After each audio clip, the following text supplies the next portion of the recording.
Hello friends, my name शरद। आज हम जानेंगे लिनक्स कमांड के बारे में। जो हमने फर्स्ट पार्ट देखा होगा, आप लोगों ने देखा होगा, उसके अंदर बेसिक्स कमांड्स है जो हमको डायरेक्टरी चेंजेस और पर उस बारे में बता रहे थे। अब हम आगे के और भी काफ़ी इम्पोर्टेंट कमांड के बारे में जानेंगे जो हमारे हैकिंग की जर्नी में बहुत यूज़फुल होंगे। पहले, जब भी हमको फाइल को सर्च करना होगा, जब भी हमको टेक्स्ट के अंदर से भी कोई भी डेटा को कैप्चर करना होगा, उसके लिए कुछ कमांड्स है जो मैं आपको बताता हूँ। फाइंड कमांड, फिर पाथ, फिर डैश नेम, और फिर जो भी फोल्डर फाइल आप ढूंढ रहे हैं वो। फाइंड कमांड के थ्रू आप कोई भी फोल्डर के अंदर कोई स्पेसिफिक फाइल या स्पेसिफिक फाइल को ढूंढ सकते हैं। जैसे कि कोई बहुत सारे फोल्डर है, हज़ारों फोल्डर है, तो उसके अंदर से हमको कोई स्पेसिफिक डेटा जो फोल्डर्स के अंदर छुपा हुआ है, तो उसको ढूंढने के लिए फाइंड कमांड के थ्रू हम कर सकते हैं, और ये बहुत ज़्यादा फास्ट भी है। ग्रैब कमांड के थ्रू हम कोई भी फाइल, जो भी टेक्स्ट फाइल हो, लॉग्स फाइल हो, जो हम किसी भी जगह पे जहाँ पे हैकिंग इन्वॉल्व है, जहाँ पे लॉग्स के अंदर से हमको कोई चीज़ कैप्चर करनी है, कोई पासवर्ड कैप्चर करना है, या फिर कोई सर्विस को देखना है कब एक्टिव थी कब नहीं थी, जो भी टेक्स्ट फाइल के अंदर मिलियंस में डेटा होगा। आपने डेटा लीक्स के बारे में सुना होगा, ट्विटर का डेटा लीक, फेसबुक का डेटा। वैसी फाइल्स के अंदर से हमको स्पेसिफिक ईमेल को ढूंढने के लिए भी ग्रैब कमांड के थ्रू हम उस ईमेल को सर्च कर सकते हैं। जैसे फॉर एग्जांपल ग्रैब, फिर उस ईमेल या फिर उस बंदे का नाम या बंदी का नाम डाल दीजिए, तो उसकी पूरी डिटेल, जो भी उसके नेम या ईमेल से जो मैच हो गए, वो सारी आपको निकाल के आपको दिखा देगा। ये है यूज़र, ये है उसका डेटा, ये सब। फिर ग्रैब डैश आर, मान लीजिए आपके पास 7, 8, 7 या 8 फाइल्स एग्जिस्ट करते हैं, उसके अंदर से आपको कोई स्पेसिफिक डेटा ढूंढना है, तो उसके लिए रिकर्सिव फोल्डर के अंदर रिकर्सिव जितने भी फाइल्स है उसके अंदर से सर्च करेगा। जैसे मान लीजिए आपके पास बहुत सारी लिक्स डेटा की इंफॉर्मेशन है, तो हमको ग्रैब इंडिविजुअली फाइल को ग्रैब करने में थोड़ा बहुत टाइम जाएगा, बल्कि हम ग्रैब फिर डैश आर, ग्रैब रिकर्जन के थ्रू हम उसकी ज़्यादा इंफॉर्मेशन निकाल सकते हैं। अब हम उसका प्रैक्टिकल देखते हैं।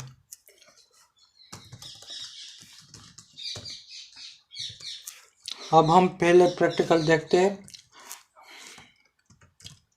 फाइंड का।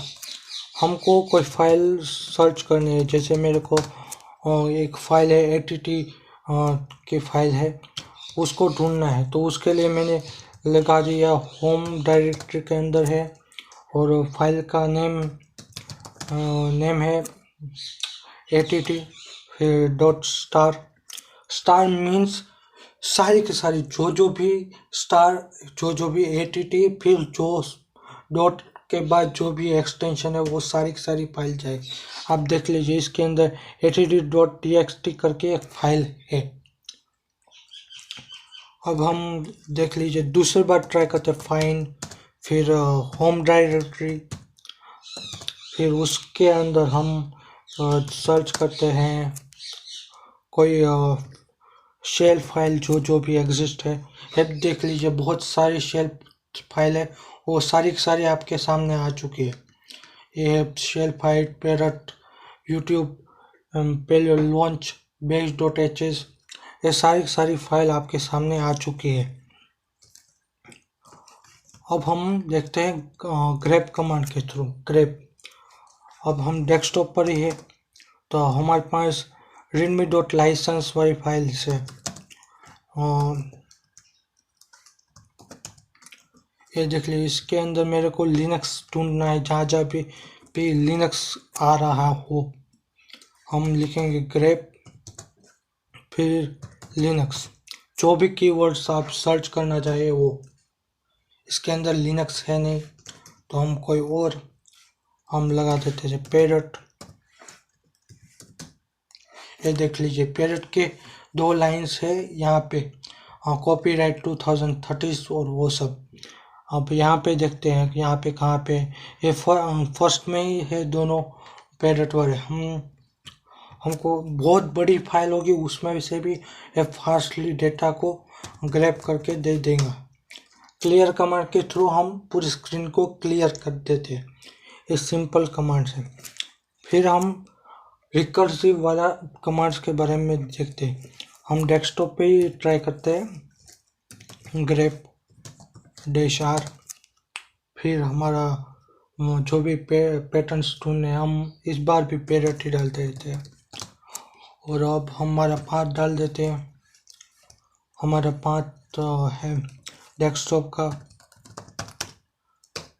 ये देख लीजिए readme.license वाली फाइल और एक सर्वर स्पोर्ट्स फिगर डॉट एक डेस्कटॉप का शॉर्टकट वाली फाइल्स के अंदर पैरट लिखा हुआ है।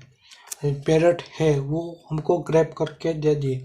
इसकी जगह पे हमने बात की कि लिनक्स के पूरे जो भी डेटा लीक हुआ होगा उसके सारे जो भी यूज़र है आपको उसके लिए सिर्फ इतना करना पड़ेगा, ग्रैब फिर -r। फिर हमारी पैटर्न क्या है, हमारी पैटर्न है *@। फिर हमारे पैरट डॉट स्टार का मतलब सब कुछ होता है। फिर हमारी जो डायरेक्टरी है वो है डेस्कटॉप ही रखते हैं, डेस्कटॉप। इस पे ऐसा कुछ है ही नहीं तो हम सिर्फ इतना करते तो भी नहीं है, इसमें आ चुके हैं। इसके अंदर ईमेल एड्रेस शायद नहीं है तो भी हम देख लेते हैं हो गए तो।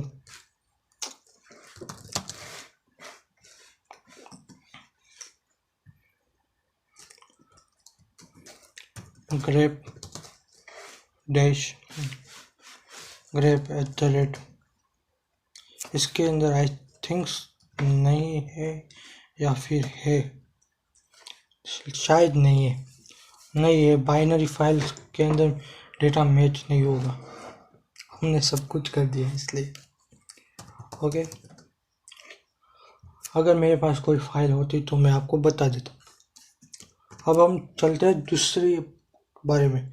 अब हमारे पास मैनेजिंग प्रोसेस, जो भी हमारे कंप्यूटर सिस्टम में प्रोसेस शुरू होती है, जो भी प्रोसेस चल रही होती है उसके बारे में जानना, या फिर हम दूसरे पर्सपेक्टिव से, जैसे कोई सर्वर है लिनक्स का उसके अंदर क्या प्रोसेस चल रही है, किसी प्रोसेस को स्टॉप करना, जैसे कि HTTP प्रोसेस है जो वेब सर्विस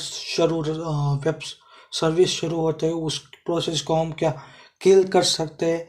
इस तरीके से हम सारी प्रोसेस अब हम जानते हैं उसके कमांड्स। PS यानी जो भी करेंटली जो भी चल रहा है, जो भी कमांड एग्जीक्यूट हो रहा है, जो भी हम चल रहा है उसके बारे में हमको PS के अंदर वो रन टाइम पे ही दिखा देगा ये प्रोसेस चल रही है।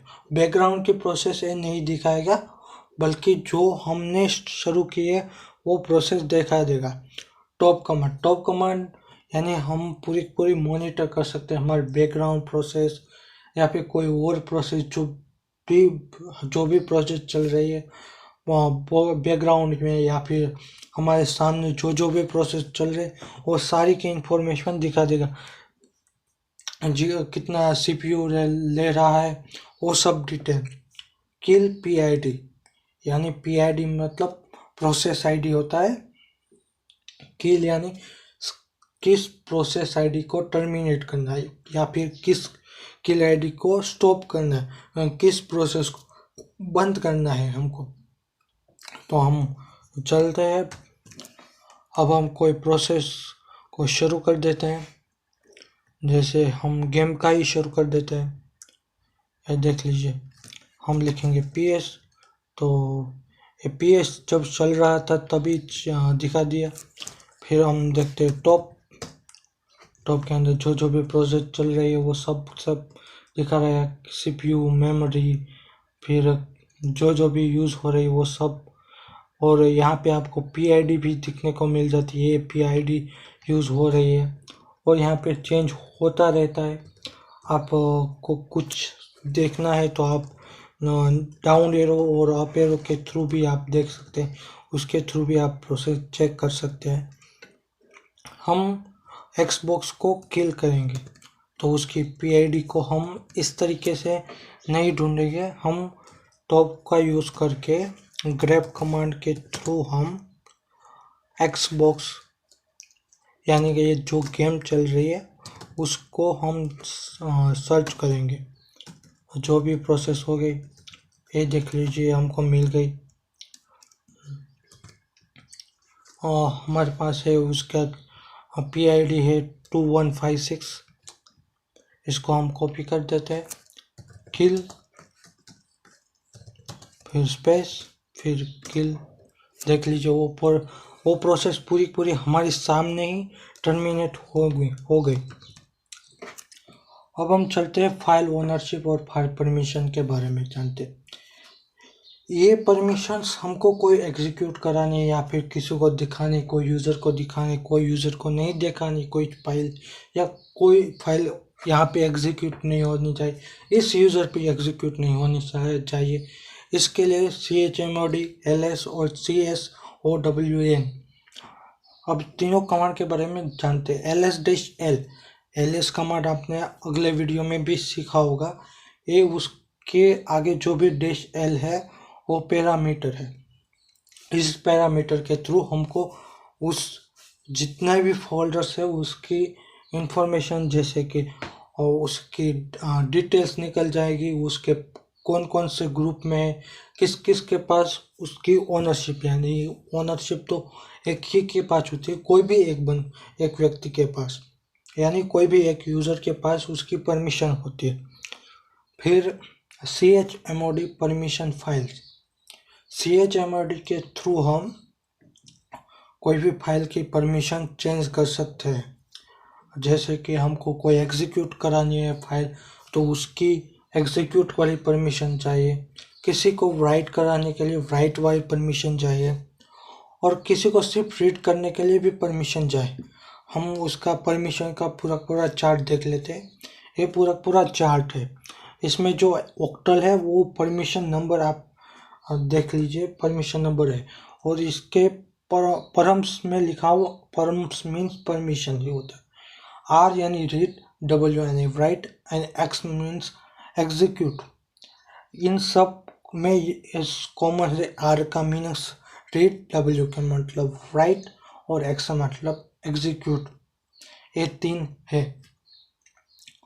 अब हम फिर CHOWN चेंज ओनरशिप, जैसे कोई फोल्डर की ओनरशिप किसी और यूज़र को देनी है तो उसके लिए हम CHOWN के थ्रू हम कर सकते हैं। इसके थ्रू ग्रुप भी हम चेंज कर सकते हैं। चलिए प्रैक्टिकल शुरू कर दें। अब हमने यहाँ तक किया था।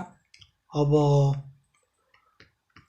यहाँ पे ls-l, यहाँ पे देख लीजिए इसकी परमिशन है, कब उसकी डेट और उसका टाइम दिखा रहा है, कब यहाँ पे आया था, यहाँ पे आपने बनाई थी या फाइल कॉपी पेस्ट की थी, वो उसकी इंफॉर्मेशन। ये इसकी साइज़ है जो बाइट्स में है, ये उसका ओनरशिप है और ये उसका ग्रुप है। कंफ्यूज मत होइए क्योंकि दोनों सेम नेम के हमने रखे हुए हैं इसलिए। और यहाँ पे देख लीजिए ये परमिशन है, RWRR यानी रीड, राइट और रीड। ये तीन permission, read write, read write execute और रीड राइट, ये देख लीजिए सब में अलग अलग परमिशन है। तो हमारे पास एक स्क्रिप्ट फाइल भी है जिसको हम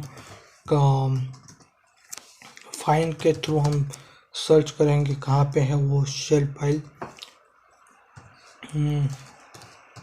होम डैश नेम फिर star.sh। हमने यूट्यूब वाली जो भी है वहाँ पे चलते हैं, वहाँ की ये यहाँ पे है, तो इसका पाथ कॉपी कर देते हैं। सॉरी, CD लगाना भूल गया। यहाँ पे आ चुका है, PWD से देख लीजिए। हम इस YouTube वाले फोल्डर के अंदर आ चुके हैं। LS के थ्रू इसके अंदर 2 फाइल है, हम उसकी परमिशन देखते हैं। इसके पास रीड, राइट और एग्जीक्यूट तीनों की परमिशन है। हम सिर्फ इसको रीड करने के लिए a.sh को करते हैं, तो हम उसकी परमिशन क्या थी हम देख लेते हैं। इसका आप स्क्रीनशॉट ले सकते हैं, क्योंकि कई बार हमको याद नहीं रहता। बट 777 ये कॉमन है, जिसको एग्जीक्यूट करने में सारी परमिशन देने के लिए 777 लगा दीजिए। हमको सिर्फ उसको रीड राइट की 66 वाली परमिशन देनी, तो हम chmod फिर 666 फिर a.sh और अब हम देखते क्या है। अब देख लीजिए, इसके पास सिर्फ रीड राइट की परमिशन है, तो हम इसको एग्जीक्यूट करा के देखते हैं एग्जीक्यूट होता है। ये नहीं, a.sh है। इसके पास देख लीजिए परमिशन डिनाइल आ चुका है। अब हम इसको परमिशन देते हैं 777 को, 777 फिर a.sh। अब देख लीजिए इसके पास परमिशन आ चुकी है, एग्जीक्यूट की X लिखा हुआ है। अब हम इसको एग्जीक्यूट करते हैं a.sh।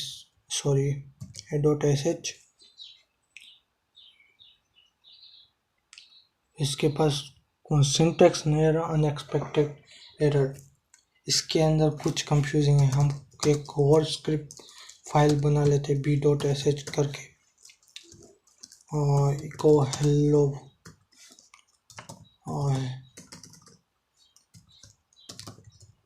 गाइस और x5। फिर हमारे पास इसकी परमिशन नहीं होगी शायद। हाँ, इसके पास रीड राइट और रीड की परमिशन है। हम इसको परमिशन देते हैं chmod फिर 777 फिर b.sh। इसका कलर भी चेंज हो रहा है जब इसकी परमिशन एग्जीक्यूट होने वाली होती है। अब हम देखते हैं ls-l, इसकी भी देख लीजिए एग्जीक्यूट की परमिशन आ चुकी है b.sh। ये देख लीजिए हमारी फाइल एग्जीक्यूट हो चुकी है। आज इस a.sh के अंदर हमने कुछ आउटपुट को सेव किया था जो हम भूल चुके थे। अब आप लोगों ने ये देख लिया। फिर अब CHOWN यानी चेंज ग्रुप ओनर की परमिशन, यहाँ पे देख लीजिए शरद और रूट करके उसकी जो भी ग्रुप है वो रूट ग्रुप के अंदर है, और शरद उसका ओनर है। अब उसको हम से चेंज करते हैं।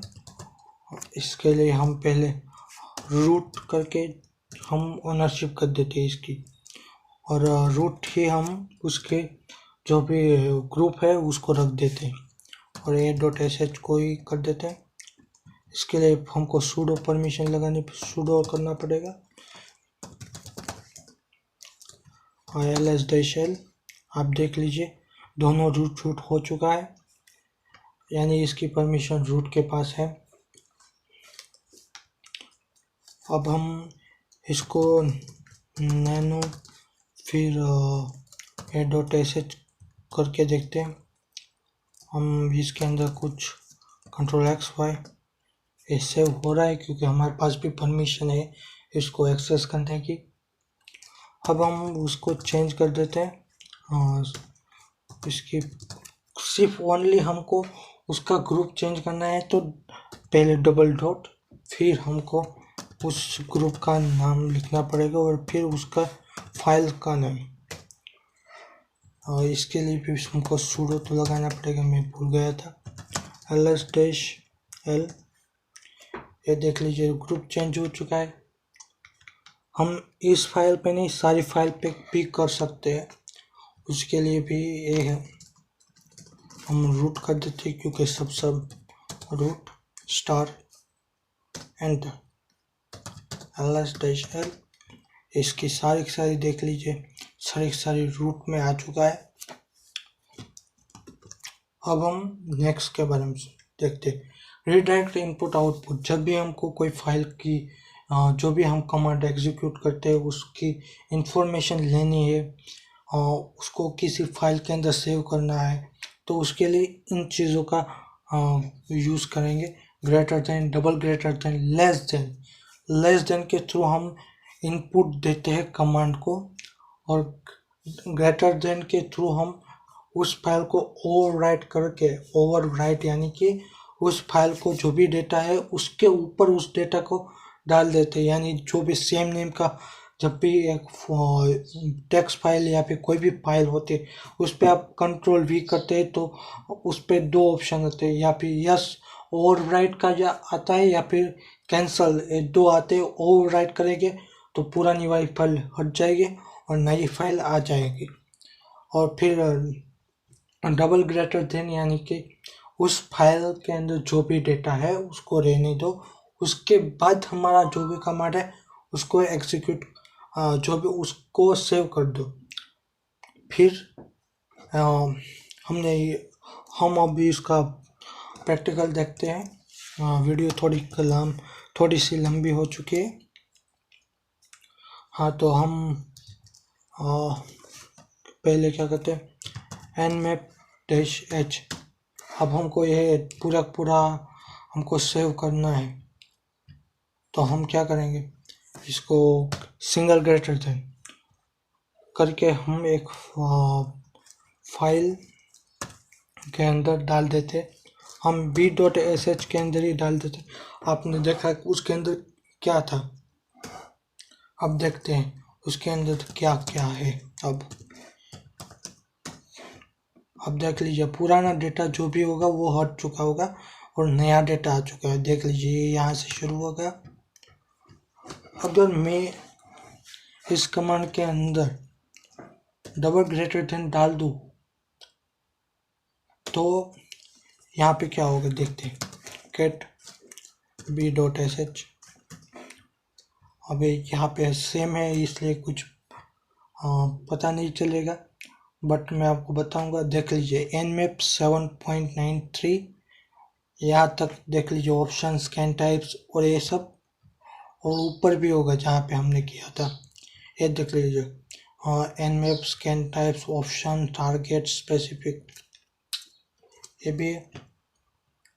अब हमको कोई फाइल से, अब यही फाइल है जो b.sh के अंदर, हमको उसके अंदर OS डिटेक्ट करनी है, या फिर XSL करके कीवर्ड सर्च करना है। तो ग्रैब कमांड, फिर हम उसका नाम डाल देंगे, फिर वहाँ पे हम उसको लेस देन के थ्रू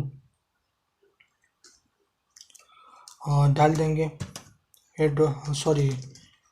b.sh। अब वो फाइल के अंदर से वो XSL ढूंढ लेगा। कुछ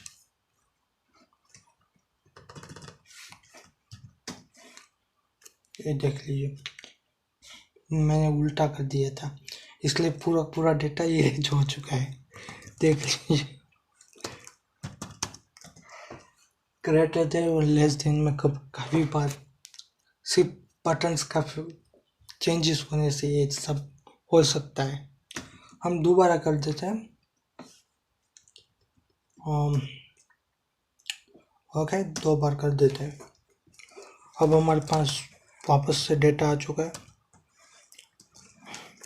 ओके, अब हम ग्रेप, फिर हमको चाहिए, चलिए IPv4 जहाँ पे भी हो वो मुझे चाहिए, ग्रेप।